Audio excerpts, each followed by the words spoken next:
Hello, loreheads, and welcome to The League, exploring the League of Legends lore from A to Z. My name is Rebecca. And I'm John. My name is Mark. And today we're talking about Daughter of the Void, Kaiser, who was released March 7th, 2018. Which feels like last year, but it wasn't. Yeah. Well, I don't ever play her. John, you play her. No. I play her in ARAM. You play an ARAM, just AP Kaiser and ARAM. Just AP Kaiser. Yeah. Which is, I honestly think AD Kaiser is kind of your play style, but I know it's like, it's hard to figure out, so I get why you haven't tried it yet. There's just so many other champions. Right? That aren't ADCs. Yeah. There's so many LeBlanc games to play in bot lane. Who's going to Shaco bot lane, if not me? It is fun. That's true. All right, so I'm so excited that this is going to be a nice normal length episode to edit because it's been a while. Kaiser on the universe page has a bio, a comic called Breach, and a short story called The Girl Who Came Back.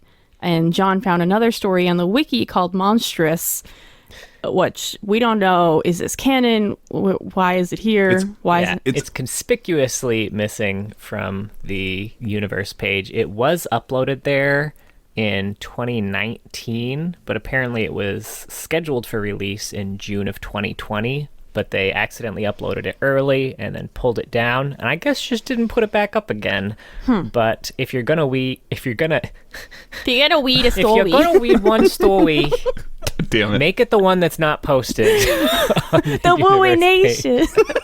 God. Well, what's weird is that it is hosted on Universe. It's just not linked on her page. Oh, I couldn't even find it. Really? I searched for it. I just Googled it and it was the first link, but I mean... it's just... John, you had to Google it. Oh, you didn't think... I was like, Whoa, I was on the actual website looking Fucking for it like man an over idiot. here. Yeah, who the fuck knows? I genuinely hope it's just an oversight, but they need to get that fucking story up quick. Replace the short It's the only story. thing holding her together. Yeah, I know, right? It's like duct tape. Like, we gotta fucking keep Kaiser together. Oh, God. Oh, man. So before we jump into the bio, let's do some quotes, which were a little hard to do. She's got a lot of generic quotes here. She has so many lines, and like, here are some, just reading it. I return stronger than I left. Exploit their weakness. A moving target lives longer. I can make a difference here. I will make a difference here. Those are some of her lines. I can't. Does she need like 800 lines? No. I have made a difference here. Oh, is that one of Benny Benny Vici, I get. Yeah, well, I mean, we were talking about that before recording, was like, we were trying to find quotes, like, ooh, it's normally really easy to find, like, oh, here's a fun, really good quote for a champion. And with her, is like, you know, there's a million channels and nothing to watch when it comes to Kaiser, right? Oh, God, that's harsh, but true. Yeah. I went with, I'll be your monster. Nice. I came for the hunt, but I'll stay for the fruit. For the fruit. For the fruit? Sorry, that leaned a bit Scottish. It was a little. I came for the hunt, but I'll stay for the fruit. Fruit. To be fair, current. Yeah. Yeah, I was gonna say his current D&D character is a Scottish accent. You get a pass. You get a pass on that one. All right. 24. Ha! I can't even. Yeah. I like that she counts. I do like that she counts her kills until 26, I think. And then I'm done counting. Yeah. I was trying to think of like, because I play her in ARAM sometimes too, but I like literally couldn't remember a fucking thing she said. Yeah. Yeah. I don't play her a lot, but lots of times we will have champions that are like, oh, I don't play him a lot. And then I start looking through the audio and it's like, ooh, I want to play this champion, like Evelyn. The lore was kind of whatever, but I looked at the quotes and I was like, ooh, I want to play Evelyn. This sounds fun. And look at Kaiser, I was like, I don't want to eat this fucking white bread, man. Like, I need a little salt or something. Shit. Someone toasts his bread for me. Yeah, on looking at the quotes, I can tell you which ones were familiar. Her Void Seeker quotes, because it's literally the only ability I ever use in ARAM. Yeah, and when you like hit someone, stuff like that, or when you got miss. one. Yeah. Yeah. Gotcha. Yeah. But that's pretty much it. Yeah. All right. But she has like 20 for that ability. There are a lot. Like, yeah, she's a newer champ. She's got the, 8 million quotes. I really wanted to have been in the room while they were trying to come up with all these. I don't know. I'll make a difference. I can make a difference. Hunt prey. Hunt good. Evil! Yeah. Well, that just could be Rengar Cosmics. All right, let's get into the bio guess. All right, so Kaiser was a regular girl in Shurima. What? You're already laughing. I don't know. I was laughing because he was laughing. He made it. I don't know. She's just a regular girl. What? She's just a normal bitch. They made a point. They made a point to say it. Stuff. That she was just a regular person. Hopscotch and Polly Pockets.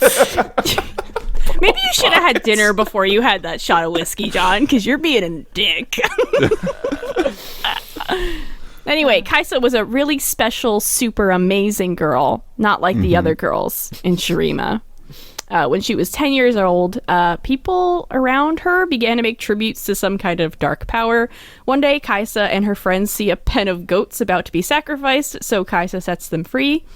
This destroys her whole town? I don't know. It was kind of really vague. Oopsie. But, I feel like that's a common thing among this and the short story. Is a lot of real quick note for all things Kaiser except for the unlisted story. I had a harder time visualizing the things they were trying to describe in the bio in the short story here than any champion we've read so far. Yeah. There were so many things I was like, I'm trying to conceptually visualize this and I just can't. Yeah. Yeah, but anyway, she messes up her town. Had very first mission in a new D&D campaign vibes for me. Kaiser ends up in the void, apparently with everyone. Somehow they all die, but this super special 10-year-old girl is totally fine. She fights back against her first void creature, and some of its icky shell gets on her arm. Over time, it becomes a part of her body, and she uses it to fight off the void. No mention of how she escaped, if she escaped, just that she's been bouncing between the two worlds for 10 years now, trying to stop the void. And the last line is the funniest thing I've ever read in my entire life. I know. Oh my god. Riot. Hit us with it. Yeah, read it, please. Oh wait, I need to see it. I need to see, because I don't remember exactly how it goes. It's like, no longer Kaiser, but Kaiser. Yeah. That's what it reads. But it's Kaiser with an apostrophe. I started laughing in the car. So I was like, what the fuck are you laughing at? I was like, I gotta read this to you. Come on. I get what they're going with. I get it, because all of the... But in this world, do all void creatures have that apostrophe in their name? Like, you know what I mean? I think this raises a very important question, which I had, is... so the villagers renamed her Kaiser with an apostrophe instead of her actual name, Kaiser, which implies one of two things. Either the villagers are aware of the void naming convention, which either means they've communicated with creatures from the void who not only talked to them, but told them how to spell their name, or that's a naming convention that they came up with, and all the void creatures that we know about, that's not their real fucking name. That's just what people call them. Yeah. One of those two things has to be true. And neither of them make very much sense. Yeah, and it also implies that she spoke with them and they knew her old name and changed it up. It's pretty stupid. It's pretty dumb. It's really, really stupid. There were a few things that really didn't work for me. And getting into the whole villagers hating her, where did I complain about that? Hang on, let me see. Throughout. Okay. Yeah. I'm I don't understand why people are so afraid of her. I get that humans are dumb, but it's so boring that they see this pretty normal human and they're like, back monster, no. And they keep calling her monstrous, but she's just a regular chick. What are you talking? She's got some cool armor that's fucking showing off so much cleavage for no reason. But what are they afraid? I don't get it. So this is one of those things that in the bio short story and the comic really made no fucking sense. Yeah. But then in the short story that Graham McNeil wrote, it made everything make sense, and it's Yes. one of the reasons I'm so upset that it's not posted. Okay, Yeah, I I was didn't gonna read say it. you need to like read Monstrous before you read anything else, because otherwise Yes. none of it works. It just doesn't work this at all all. falls apart. All right, so when you guys get to it, do they also explain? Because another thing I really hated about the bio, why did only Kaiser survive? I really didn't like. There was absolutely no reason. So I think that they should have had her have her kill one of the monsters early, and she gets a piece of that armor, and I would have accepted like, okay, she has something in the void now that's helping her survive, or just make her be the only thing that got sucked into the void. That to me is actually far more interesting. And then you can have the complication of her coming back, and her family has moved on, and they're afraid of her now. That I think is a lot more interesting than everyone got sucked in and died except for her because she's a magic princess. I don't get it. Yeah, I think no, they didn't touch on that. Yeah, there's a few things going on here. Yeah, they didn't. There's a few things going on here. I think first is that, technically speaking, she didn't go into the void. She is trapped kind of underground, very like where there's like a whole underground tunnel of like network of tunnels created by the void and their creatures, and it's just like right up against where the void is. So that's the first thing. I think Which it is supposed again, made super unclear except in Monstrous. Yeah, I think that's something that Riot internally has fucked up, because sometimes they seem like, especially if you look at the initial release stuff, they have this idea of like, oh, she was in the void. And then kind of later on, it kind of plays more with the idea of, well, she wasn't in the void per se. She was just like underground. But I think it's just supposed to be that she just got lucky and happened to be the one because I guess the other thing in the bio it mentions is that when she's under there, she hears the voices of everyone else who has fallen under, and they're alive. They're just kind of trapped and disparate, and eventually they all kind of die, and she's the only one, like, she's not able to find any of them, and she's the only real survivor left. So I think it's just supposed to be that she kind of got lucky and then had the interaction with the voidling that gave her the suit, and then that's how she kind of proceeded to survive. But yeah, I agree, it's just complete coincidence and like contrivance that like, oh, this random little girl just happens to survive. Right?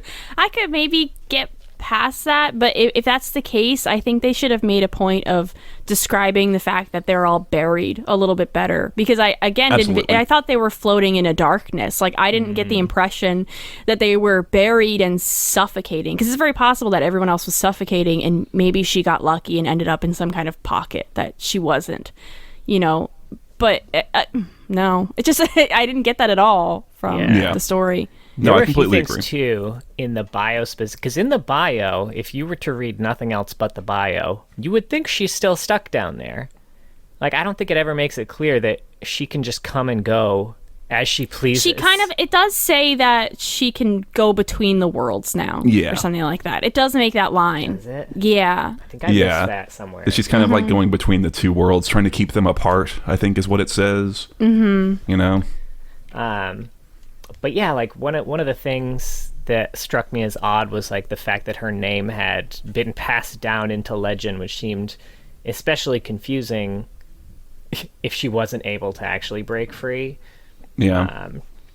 But the other thing, so here's a few examples of some things that I read that I had a hard time visualizing.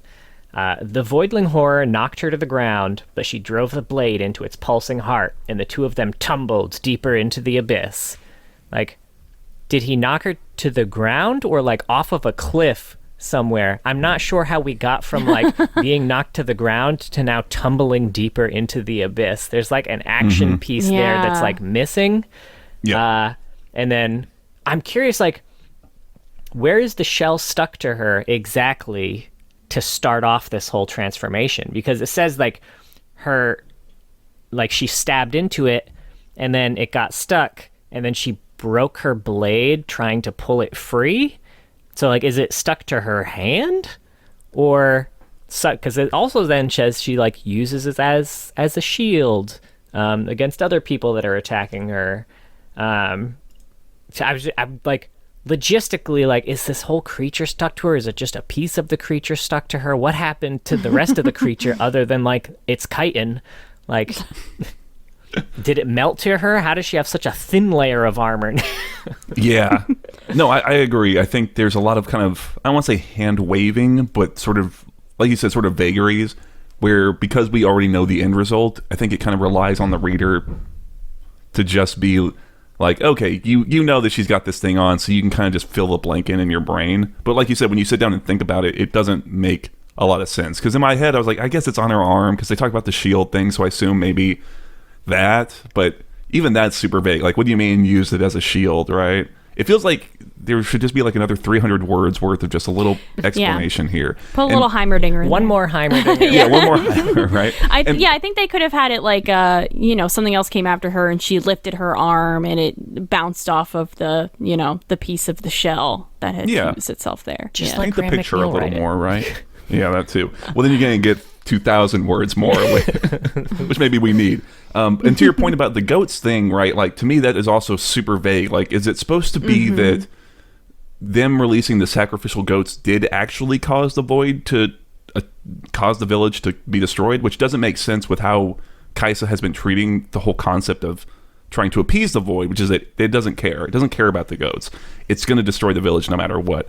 I think what we were supposed to read is that, much like the Lion King, Kaiser maybe perceived it as like, oh, I caused this, but actually it's just incidental, right? They released the goats and the void happened to destroy the village at the time. But if that's the case, they need to like flesh that out more and emphasize the idea that Kaiser has this misunderstanding of events. Because right now it's just we who have the misunderstanding of events, right? Like, we don't know what the fuck's happening, really. So yeah, I'll say all of this has been like a massive bummer because she's such a cool idea for a champion. Yes. A little kid gets stuck in the void and uses the fucking corpses of the creature she murdered to form armor. That's dope. but also fucking maybe hardcore. cover your heart a little bit, Kaisa. Can you make the armor come up just a little bit more, honey? A little There's bit something more, about sweetheart. the void creatures. They don't like to cover cleavage. It's just the way it is. Everybody knows that. There's a really vital organ in there, man, and I think that's an important part to cover up. Maybe leave the shoulders bare if you want, but She's got a 10-year-old's understanding of biology, okay? She doesn't know what the fuck a heart is. she doesn't know where her heart. I think by 10, I knew where my heart was, Mark. That's fair. I So suppose. look at you, Mrs. Smarty Nancy Pants. Liz knows what her organs are. The one thing I did like from this was the idea of the void cultists. I know, like, Malzahar is one of those, but them being more of them and having proliferated out and, like, starting to tell villages, like, oh, you need to sacrifice and do these things to appease the void. I like that idea, and I hope they play with that more. I like that a lot, and I like how the actual way to appease the void is the opposite of that. You need to starve it. Yeah. And I like how they make a point of that, I think, in the short story, which I really like. Yeah, for sure. This is maybe some of the most potential that we've gotten. That's been... I would say at least she's got Monstrous. Monstrous is pretty good, and we're going to save it till the very end. Monstrous is good. Okay. So real quick, I can go over Breach. It's really like very short comic. I did not write down the credits. If anyone has that Philip written down. I can find them. Okay, John found it. Okay. Okay. That's the only writing credit you have? That's the only writing credit I have. I'm There sorry. doesn't seem to be any credits for artists or anything. Who's the writer? So I'm very sorry. I think the writer is Philip. Philip Vargas. Oh, okay. All right, so in Breach, a man gets sucked into the void, and Kaisa scares him away when she tries to save him, so he runs off and dies. That's like essentially what happens. Kaisa's giving a lot of commentary that's very vague, about as vague as all her quotes about the void itself. Also, in one of the last panels, she's real dummy thick. You want to see that? Whatever thirsty motherfuckers were designing Kaisa, please get some help. Like, I'm trying to hide from the void, but the sound of my ass cheeks clapping. They're clapping. It's that classic like comic book shit where like you see like her butt crack almost between this suit. Like, it doesn't make any sense. Anyway, she's if you How far want you that think thirsty. that symbiote goes in there? I'm sorry. She gotta protect her butthole. Never forget that everything around her body is a living creature. Yeah, it's true. That's where she thinks her heart is, so she put extra. Yeah, see? She thinks In it's in her ancient big Shreeman butt. lore. No, it's yeah. Yeah, that's pretty much the summary. I think the art is pretty good. There are definitely a few scenes where I have trouble understanding what's being depicted. Because there's a lot of purples and grays. And so when there it's like it's hard sometimes to read what's supposed to be happening visually. So I will also say, I know this is a comic thing, so I don't want to harp on it too much, but in the span of a single page, I want to read you the various sound effects that we had. Oh, yes. I have a note about how onomatopoeia is so bad in this. Zoom, zoom, tump, tump, tump. hurrah, sploom, whizzer, fwash, fwash, fwash, sploom, sploom, kathunk. These are all caps sound effects on the same page of this comic. It was a lot. Yeah. Like I said, I wrote a fucking note about it, just like you did, because it's sparingly, right? That's so funny. Yeah, I don't know. I went over it kind of. I'm gonna be honest. When I see those sound effect things in comics, I just they go into the background. I breeze right by them. Yeah. Likewise. Yeah, I didn't really get anything from this. I didn't learn anything except for the fact that people are afraid of Kaiser, which I think at first it makes sense. She's got like her helmet, but then it comes down and she's just like this Some sexy lady. very sexy lady, which clearly doesn't match anything else in the fucking void, dude. Yeah. Yeah, Like, right? just take a breath. I don't know. And she's like, hey, you need to stick with me to stay alive. Like, very clearly. Right? Yeah. Like, And I just saved your dick. Like, If I ran across a monster who was trying to kill me, and then another monster, this one with a super sexy lady body, and she John would was be dead trying to immediately. kill the first monster and was like, hey, be chill, man, I got this. I'd fucking listen to her. I Right. wouldn't run deeper into the cavern where the first monster came from that was trying to kill me. maybe there's gold in there, man. You don't fucking know. I don't. I guess that's true. There could be gold in them there hills. Yeah. Yeah. I will say, there's like one or two shots of her with the mask down and her hair kind of spooled up around it. And I thought those were maybe the best depictions of her visually, was just at least Yeah. that headshot of it. That looked kind of cool. That's all, I guess. I don't know. Even then, her Yeah. hair should be all matted and fucked up.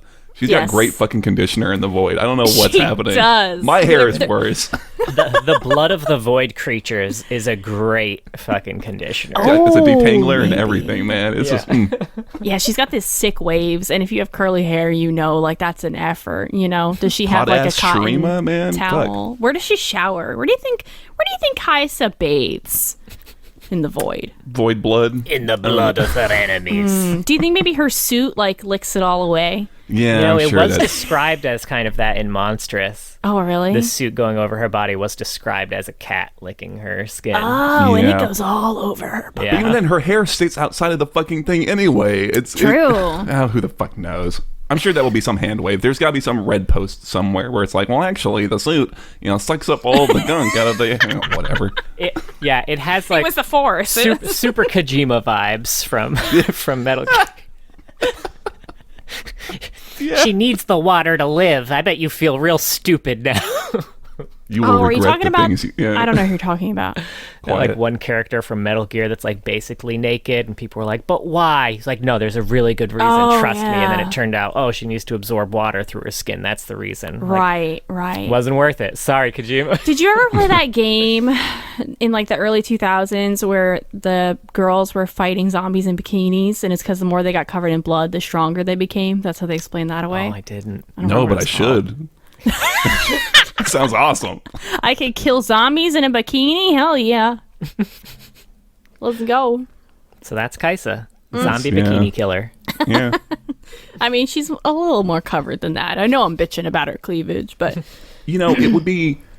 I mean, this is like not really specific to any of the stories, but her visual design is fucked, right? Like that's the big Yeah. problem. Is it doesn't sell the story that they're telling us. It doesn't match at all. Right. And Mm-hmm. it's like, what happened here? Come on. I mean, we know what happened, right? But it's like, come on, thirsty guys. boys. Come yeah. on. Give us some scarring. Take away some of the Yeah. makeup. Like let's be a little more genuine. Have her here. or like her hair all fucked up, or like in a ratty braid. Maybe she like Yeah. keeps it in a braid because that's like the best way to keep your hair if you can't brush it. And like, yeah, scarred to shit. Absolutely. Like, how is she look like a fucking supermodel? See, like, I feel like people gave Kerrigan kind of a lot of shit in Heart of the Swarm for how she was still kind of like sexy buggy, but like every bit of her just looks like fucking armor, and she still looks hot as hell because Kerrigan, but like that to me looks like more chitinous armor than what Kaiser has. Yeah. Yeah. I think it's. I think she could still be attractive conventionally. She's probably fit if nothing else, but it just doesn't read at all in what they're telling us the character is, and it's like it comes off as bullshit. It's like, come on, guys, let's be honest here. But like we know what's happening. Whatever. That's true. Now for The Girl Who Came Back by Michael McCarthy. Who was also credited on the bio.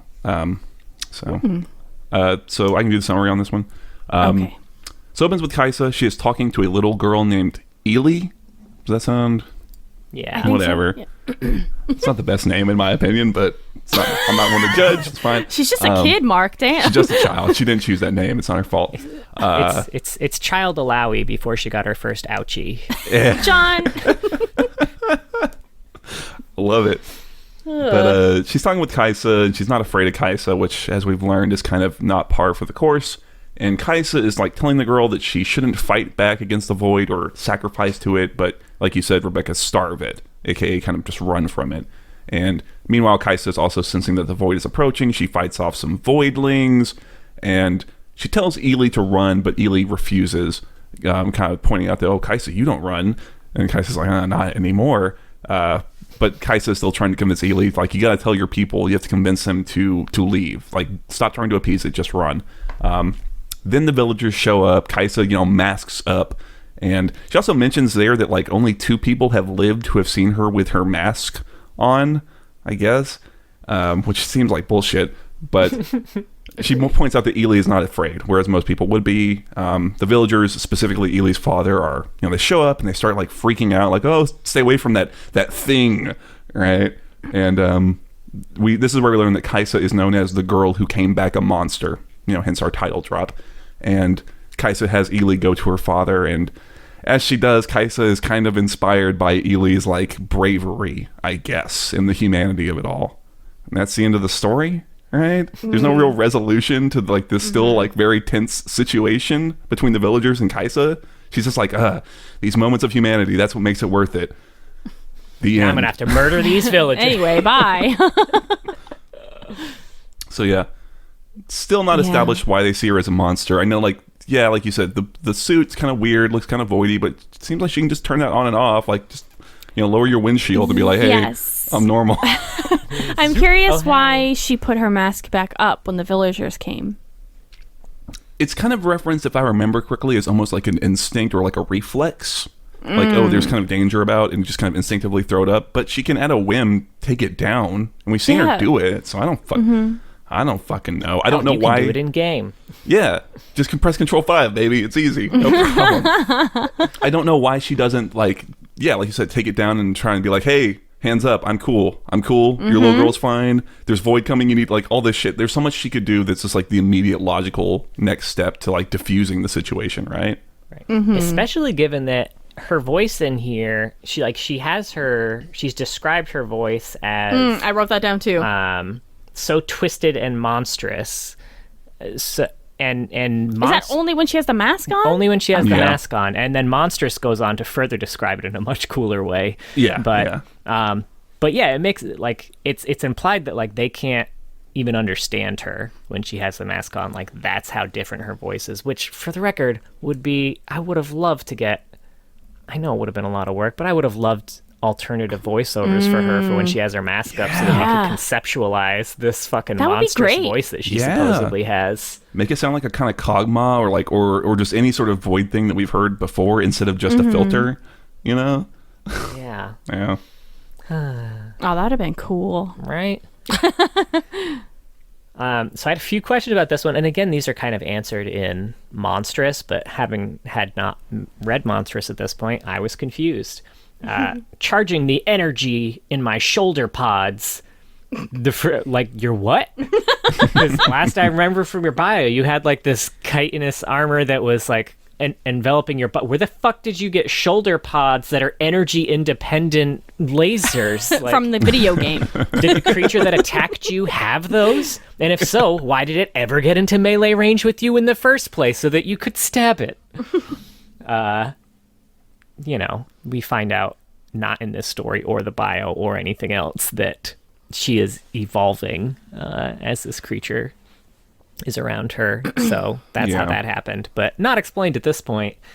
The void has no mercy to offer. It feeds or it dies. The day I came to understand this was when I knew I had a chance. Maybe that's why I survive while so many others perish. So, like, what happened down, to your point, what happened down in the underground where all the other people died. You clearly didn't know it yet at that point, so that's not why you survived there. It's like empty were the others platitudes. just feeding it? It's just like she likes to say these things that sound like cool, like one-liners or kind of mic drop type things, but they don't make sense. Like the very last sentence is like that. Where she's like, "The first time I escaped the abyss, I did it for myself. Maybe one day it will be for them." What? What the fuck does that mean? Right? What do you mean? Because she does it for them all the fucking time. Like, Yeah. that's her whole thing. Yeah. Anyway. But yeah, I agree. It's like, what the fuck ever? What does that even mean? All right, tell me what happened in Monstrous. All right, I'll give you a quick rundown. I got a synopsis here. Kaiser drags a hetman of a village, who I guess is kind of like the village either elder or like the head honcho guy, into the underground area next to the void, so he can see how big a threat it is. She basically kidnaps him and drags him into the void to be like, "Hey, look at this shit. This is a problem, and you need to acknowledge it." Once he's sufficiently spooked, she lets him go, and then a huge wave of void creatures come pouring out of a portal. Now the portal it had a very, like the abyss vibe, just kind of creatures coming out of it. So she fights all of them. The portal's under Shurima. She can't beat them all, so she draws them away in the direction opposite of the one that she let the hetman go. This is apparently something she does frequently, drawing them away from civilization, like luring them out of the portal and then leading them away from where people are. Unfortunately, she draws them to a place that she had previously marked as dangerous, but upon surfacing, there's now a settlement there. And the hetman is also there, and she realizes, oopsies, I led them straight to where I just let that guy go. Now, he is gathering a group to fight the void, and he sees Kaiser, and what he thinks happened is that she kidnapped him, and he managed to escape all on his own. He also thinks that she summons the creatures, because wherever she is, there are all of a sudden monsters there every time.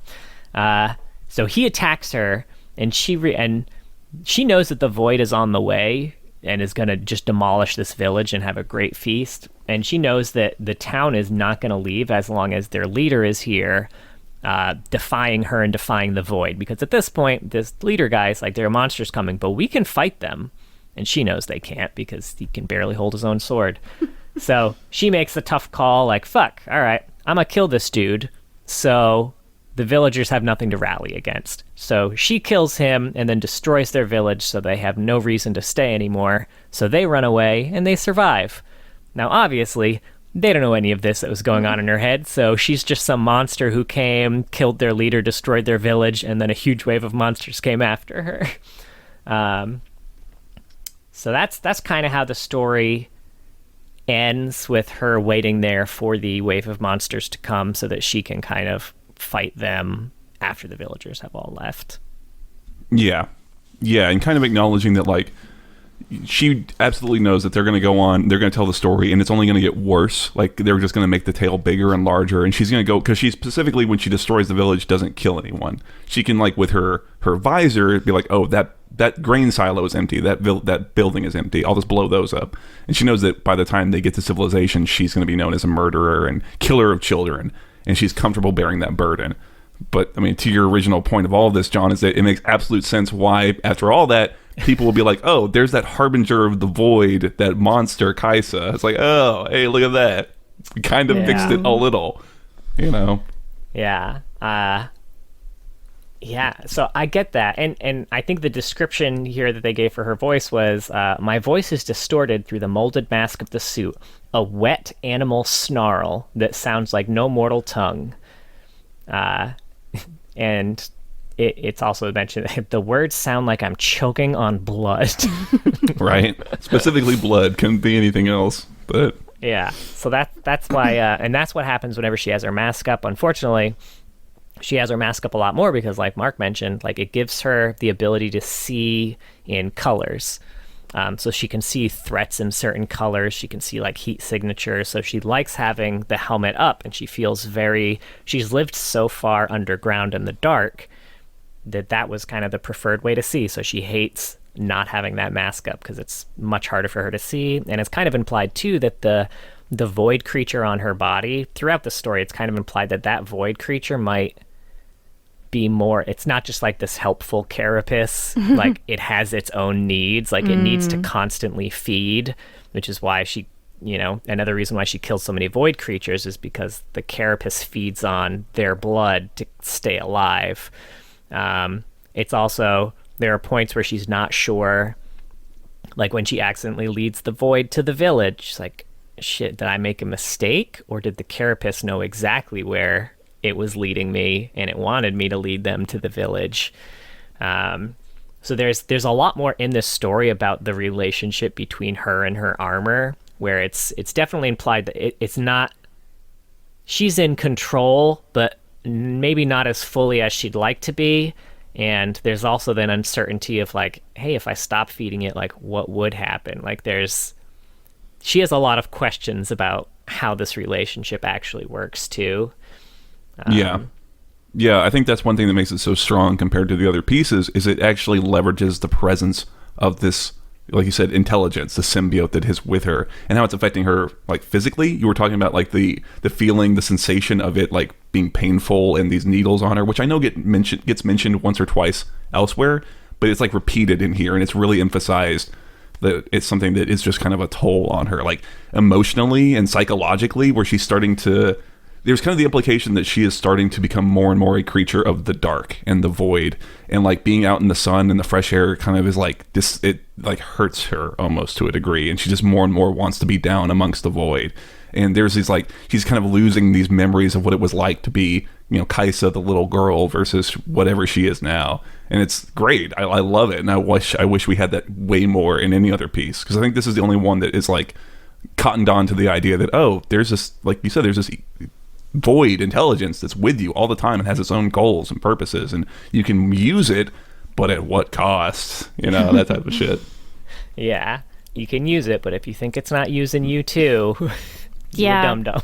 It sounds like they're almost addressing something else here, which is the effect it would have on a person to not have any parental guidance after the age of 10. Because I think you would become a very unique adult in that case. Like, parenting doesn't end at 10. There's a lot of parenting between 10 and adult 20 where she is at, and she has been really alone, and I definitely haven't seen that reflected so much, but it is interesting to see her like very rash, kind of brutal choice about this village, which makes a lot of sense for someone who doesn't know anything else truly. Yeah There's one bit too where she's fighting a big void creature, and it kind of creates these like dark tendrils and like whips at her, and it mentioned it whips the ground too, and the ground is just undone, and then it manages to lash a bit of her leg, and the chitinous armor is undone off her leg too, and she gets the first look at what her skin looks like under the armor in probably forever. And she makes a note of like how pale it was and how it horrified her, but she couldn't tell whether it horrified her because she's like, oh my God, that's what I look like under the armor, or because it was like, oh my God, I'm still human under this armor. Like, which part of that horrified her more? Was the humanity that existed or the non-humanity? Do they explain the boring logistics of it? Because like we talked about, how does she shower, but like, how does she pee? No, does she not need food? She does need food, actually. They did specify that she is not sustained by the blood of the void creatures. Because that would explain it away. Yeah, I think that's still they don't have room for it here, right? Because it's very much in the moment. But I do agree with what you're saying, John, that like she mentions how she doesn't know what her face looks like anymore, and she just wonders like, what do I even look like now? Which is a neat idea, or this idea that this is one that doesn't hold water, where she's like, oh, I forget what the sun looks like, when like in the very next scene she's out and about under the sun. But it's a good attempt, it's a good idea, and I think if you finagled it a bit to be more like, yeah, I know what it looks like, but because I can't spend a lot of time out there, I don't really have that same connection to it, that I once did. But I also, what you were saying, Rebecca, is I think that's a big problem with Kaiser even here, is that from 10 years old, you would probably become feral, right? Like the idea that she can speak in these kind of complete sentences and have these very complex thoughts doesn't ring true to me at all. She should be like barely passing for... It's another good question of like, at what point between falling into the underground and getting out and being able to go back to civilization, like when did that happen, right? Because if it was like a year, that's one thing. If it's like just after a decade and she's now 20 and has spent 10 years in this underground, it's like the fact that she could even remember language at all is to me a bit of a stretch. Like I think you would just go insane, right? I don't know.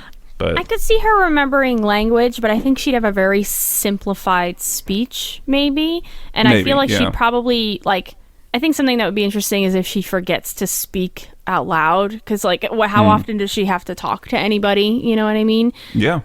Or they can explain it that she does often talk out loud to herself in the void. And that's something that she's done the whole time. I don't know. But Of, like, something... keeping her humanity. Yes. Kind of like having Wilson on Kid Castaway. She's got, like, a little volleyball with her. Yeah. Well, there is another... I was going to say, there was a line in there as well where she talks about how there was a time that she thought that the symbiote was whispering to her in her mind. And she's kind of convinced now that it's like, no, it was my own internal monologue just keeping me, sane. So I wasn't alone. But again, kind of playing with that idea of like, maybe it is kind of whispering into her brain, Yeah. Yeah. So again, if you read one piece of Kaiser content, skip all of the stuff that's not this. Just read Monstrous and you'll get a way better idea of the character than anything else. Yeah. Yeah. Wild. And it'll be a better read.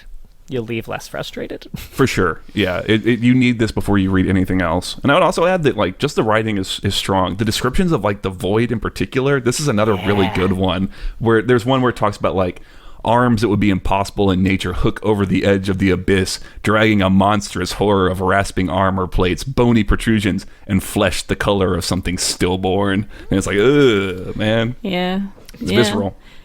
I can't wait to see the Void in Arcane. It's coming. Yeah, man. Did anybody else get like Robin Williams' character from Jumanji vibes? Oh, yeah. Sucked into the game for like a while. I think longer than 10 years. Yeah, like 15 years. Man, did somebody roll a 5 or an 8? God, how come she doesn't have that as a fucking quote? I was one of my favorite movies growing up. Now, in terms of canon cinematics, she's also in Warriors. Yeah, it's a big one for her. So this one's another one of those like classic Riot vignettes where it covers 3 storylines at once. The one that Kaisa's a part of is in classic Ezreal fashion. He fucks around and finds out and steals a tear of the goddess from some old temple, and a bunch of voidlings come out and attack him. It looks like he's going to be done for, but then Kaisa jumps down and just fucking blows him up. She's just wrecking him. Eventually she does get overrun, but then Ezreal decides to help too. I guess I'll help this beautiful woman. But yeah, we get to see her acrobatics on display and her shoulder missiles and all that cool shit. Mm-hmm. Yeah, she's good in action. Like, I think the design of that works, right? And the Acathian Rain ability is really fucking cool. It's just all this other crap about her as a character that doesn't fucking work, It's true. Also, what's up with those marks on her faces, right? Or face, rather, sorry. Did she... on her multiple faces. I mean, did she do those herself, right? Like, she did do those herself. I did look this up. That's kind of like it was supposed to be like, I think, a Shuriman war paint, and it specified that it is painted with the blood of void creatures. She did a really good job for somebody who doesn't have a fucking mirror, I guess I'll say. Like, I certainly couldn't get it that symmetrical. She probably has to like reapply it every few days, so maybe it just became... I'm sure the symbiote mask just applies it for her, blah, blah, blah. I think this was the one where Breach may have been the best picture of it, because it was much less neat in Breach. It looked much more like she just put it on herself. Okay. I could see like being with 2 fingers and just kind of going like this, and that would explain the symmetry, Sure. I mean, it's not like don't get me wrong, she's not like... She understands how to do 2 fingers and stuff like that. I just think that sometimes it's like, especially maybe in the cinematic, for example, it looks like dead on. Yeah, really precise. Very neat. Mm-hmm. Yeah, very neat. Well, she knew she was going to be seeing company that day, so she spent extra long on it. Oh, damn. I didn't have a lot of quotes for her because, like we mentioned, they're all kind of generic. The ones that I do have are more Bullet Angel Kaiser quotes because they're quotes from other things. She's got a "come with me if you want to live" quote from Terminator. And she's got an "I've seen things you people wouldn't believe. Attack ships on fire on the shoulders of..." Are those peaches? From the Tears in the Rain monologue from Blade Runner. Oh. I like the attempt of having peaches. Peaches are like her eggs for like a la Jax. Oh, really? Yeah, but even that to me seems weird because what they talk about in the bio is that she falls down, right, and she sustains herself on like water skins and like rotting peaches that she finds in the remains of her village. It seems like that would make you really not like peaches. Like you would have an aversion to them. Maybe though it made her really like nice fresh peaches now. Maybe, like, oh, damn. maybe. That's what it's supposed to be like. Yeah, but she does. She's got the thing in one of the other short stories about liking to eat peaches too, and then she has the quote about liking fruit. Yeah. Fruit. It's her last tether to the living world. Fruit. Fruit. Don't you know? All right. Do we have any more about canon Kaiser before John jumps us into her one really big AU? And 3 slightly smaller ones. Yeah. I don't know if this is going to be a fun fact later, but isn't it heavily implied that she is Cassidon's daughter? Yes. Oh, really? And in fact, Yeah. in the KDA universe, it is confirmed that she's Cassidon's daughter, but not in really? the game universe. Okay, cool. Great. Thanks, Because Riot. I feel like they barely mention her father, but she says Yeah. a lot in her quotes. She talks about it a lot. Yeah. I don't know. I wish she would have been more in the bio more. Did he also get sucked down? I don't understand. I guess we'll know when we get to Cassid. Yeah, he has kind of his own thing going on, and Malzahar has a big connection there. All those, sacrificial animals that she set free were Malzahar's. Those are my nice. goats. There's a big conflict between Malzahar and Cassidon too. Yeah. Okay. I think a lot of that is holdover from like old lore, because I know even in old like Institute of War times, they were very much at odds, and Cassidon's daughter had been sucked into the void or something like that. Oh, Yeah, we get to Cassidon very soon. In the old times, it was much more explicit. Malzahar was trying to recruit Cassidon into his void cult, basically, and straight up threw his daughter into the void so that he'd go in after her. Damn. That's way more I was interesting going to say, that's, yeah. than what they did with Kaiser, by the way. Yeah, honestly. Okay, anyway. KDA, KDA, baby! KDA, baby! So, in case you're not aware, KDA exploded into the music scene with their hit song Pop Stars. Fans of KDA can't get enough of their unconventional flair, from the trademark tales, which fans suspect are real, to otherworldly decor in their studio. Our songs are made for you to remember. Always be true to yourself, says lead singer Ari. KDA hopes to take their music around the world in a global tour.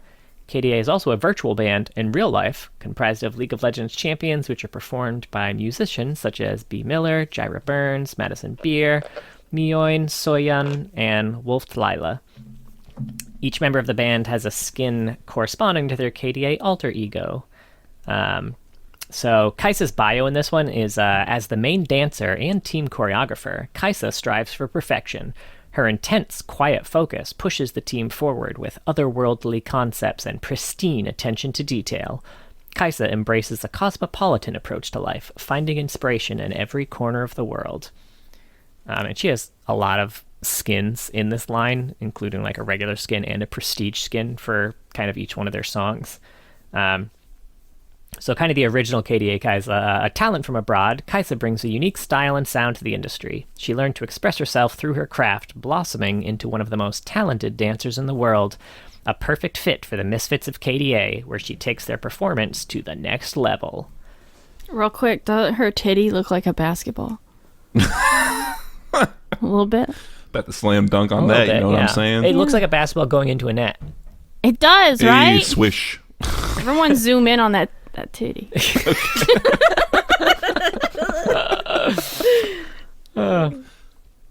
And the Prestige Edition is just fresh from her appearance at the annual Pop Music Awards. KDA Kaisa is now wearing a prestigious all-gold costume, catching the eye of the entire world. And then she's got from the All Out album, After showcasing her flawless dance technique worldwide, Kaiser is ready to apply her legendary discipline and focus to all aspects of her life as a performing artist. She's still not sure who she'll be when she steps forward to shine as herself, but she's looking forward to the challenge of finding out. And she's in a tornado in this skin, it looks like. Oopsie. It's like a Wizard of Oz type thing. Oh, yeah. It does really look like Kind of like that floating bit from the More video. No, she's in a tornado. And she's in a tornado. You're Thank right. you. You're right. When Kaiser wanted a red carpet outfit to match her growing confidence in her artistry, she sought Evelyn's advice. With sharp tailoring and embellishments that match her excellence in execution, Kaiser's ready to shine on and off the stage. That's her Prestige edition. Oh. So obviously there are a bunch of cinematics that Kaiser's in because she's in most of the music videos. So she's in Pop Stars, More, The Baddest, Drum Go Dumb, and I'll Show You. I think the only one she doesn't show up in, or at least sing in, is Villain. Yeah, I was going to say. She's also in the comics, Harmonies, and Sharp. So Sharp is basically just like an issue of a magazine that's doing a full 18-page feature on KDA. So that's kind of all that's in there. You learn more about the More albums coming out. Harmonies is kind of the telling of the story of them adding Seraphine to the group for the latest collab for More. We find out a bit of information about Kaiser, though, which is that she mentions that with all the traveling her father had to do, she never had a home, and it felt like she was banished to a void. Oh my god. They can't fucking help themselves sometimes. Damn. Until she found dance. Then she incorporated bits of dance from everywhere she lived into an amalgamation. Imagine that was her real bio, though. She gets sucked into the void, and she's like, but the art of dance. Just need to dance it out. It's helping keep the void at bay. Kevin Bacon taught me. It's all you need. That was a Footloose reference for the children out there. She also formed the Firefly Collective, which is a dance school that she teaches at. Cute. And a writer confirmed that Cassidy is her dad, because you see like a clip of her dad in one of the panels here, and then one of the writers was like, and you even get a glimpse of what do they call him? Cassidad. What's his name? Why are they so like hell bent on like hiding familial relationships? I know. You know what I mean? I was surprised they It's didn't do like it with a Lux and Jinx Garen. Be like, they live in the same house, but who knows how they know each same other? They last have name, the I same wonder. parents.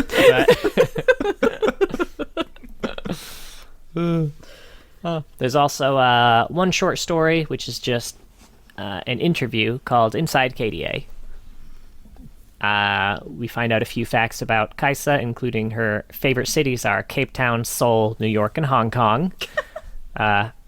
She has a wild answer when the interviewer asks if she can tell them more about the album. She replied, "There's a place between fantasy and reality where anything can happen. You have the power to be anyone and do anything. It is your dream. In our in-between world, KDA feels confident and strong. We can do anything, and so can you." Which kind of sounds like she was high as fuck during that interview. That kind of sounds like some like fucking dumbass answer that some famous person would give them. She's been doing like press interviews for 18 hours. She's just exhausted. Yeah. Just a little exhaustion, everybody.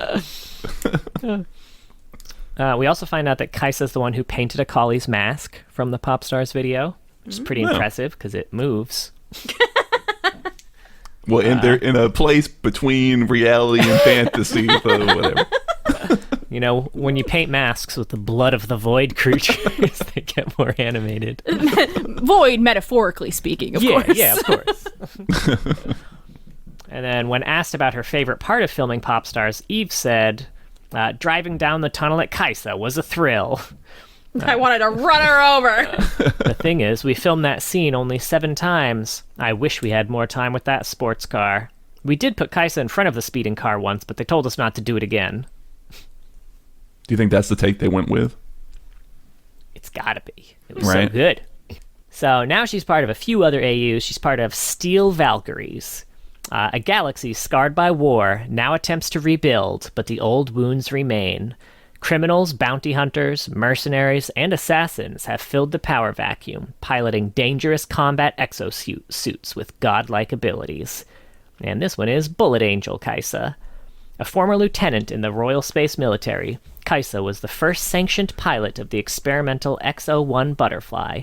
The suit proved far too deadly, however, and after only one mission, she fled with the technology, becoming one of the galaxy's deadliest guns for hire.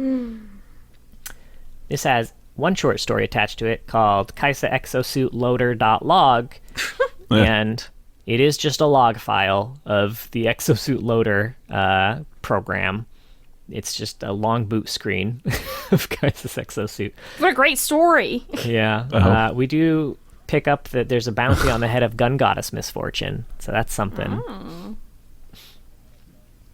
Now, she's also part of Arcade. There are 3 factions within this setting: the gamers who are jumping into the gaming worlds, the natives of the game worlds, and the rogue bosses who cause havoc in the game worlds. And then there are also some variations within these factions. So this one is Arcade Kaiser, a bounty hunter and ex-soldier hailing from the hellish multi-directional shooter Pixel Void 2. Kaiser was called back to the Arcadian theater after the battle bosses infected her game. As she's unmatched at killing screen-covering boss monsters with massive health pools, invading Pixel Void 2 may have been a severe miscalculation.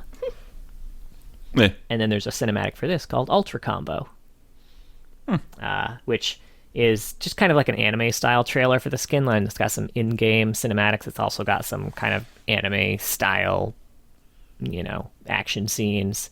And it's got a soundtrack that sounds like a mix between Mega Man and Liquid Tension Experiment. So that's pretty cool. Neat. That's pretty cool.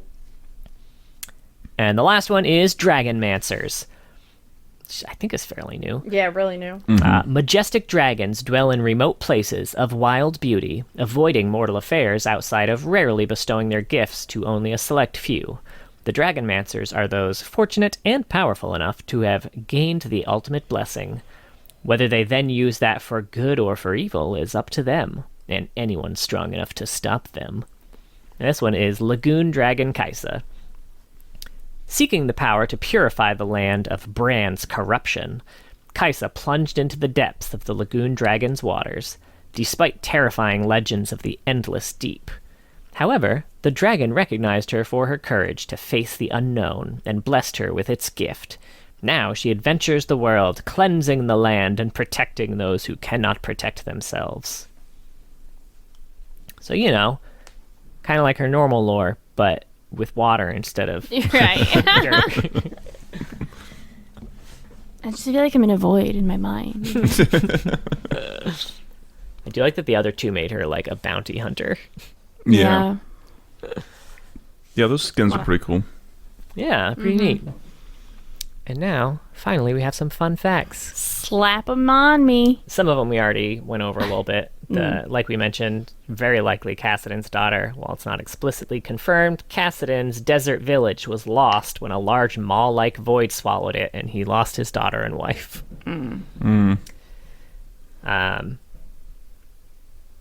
Let's see. She's voiced by Natasha Loring. Some fun development facts. Kaiser and Camille were originally one champion, named Husk, the Hive Commander. Huh. A female mercenary from Zon, who was once Caitlyn's partner before she defected after Caitlyn paralyzed her in a shootout. Oh, what the fuck? Damn. Caitlyn would never shit. accidentally paralyze someone.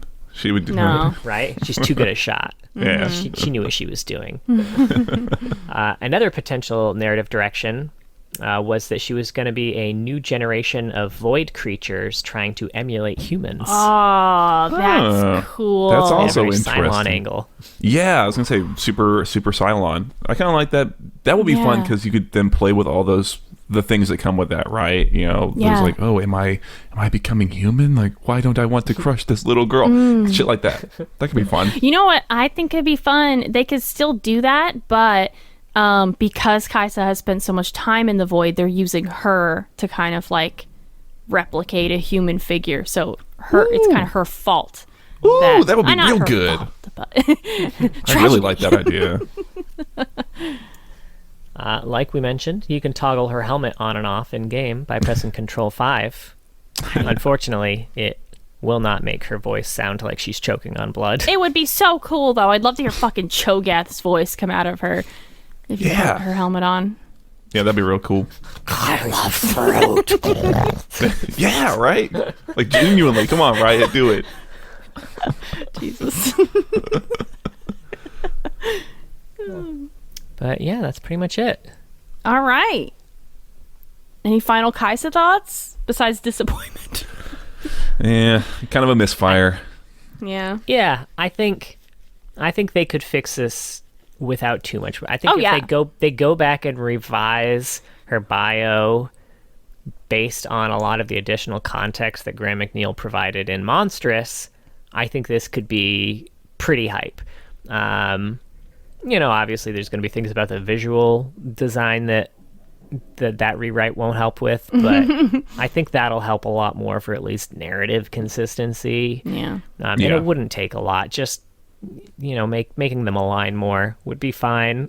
Yeah, for sure. Playing with the time, because I think Monstrous very explicitly takes place after the short story, so just pushing it further back, maybe have that be one of the very first things that happens after she comes out, and then there you go, right? Like you said, I think that fixes a lot pretty quickly. So. Yeah. All right. Neat. That was Kaiser. Thank you for listening. We post these on YouTube if you ever want to chat there, and I'm mentioning that one first because John just did a parody of Get Jinxed in his Heimerdinger impression. I highly recommend it. It is so good. I cannot stress enough how fucking good that is, man. It's a really special video, a really special song. It is an unholy. John is so ashamed of it, and he should be proud. It's quality, man. It is great. quality. It will at the very least make you laugh quite a bit. We have a Discord. The link is in the description of this video. Fuck me. Hey. If you're listening on YouTube, If you're listening this on video. YouTube, yeah, of this episode, and we're on Twitter at Loreheads. And join us next week, where we will surely be complaining about the ruined Ruination event again, because we are going to talk about the Spear of Vengeance, Callista. Oh, man.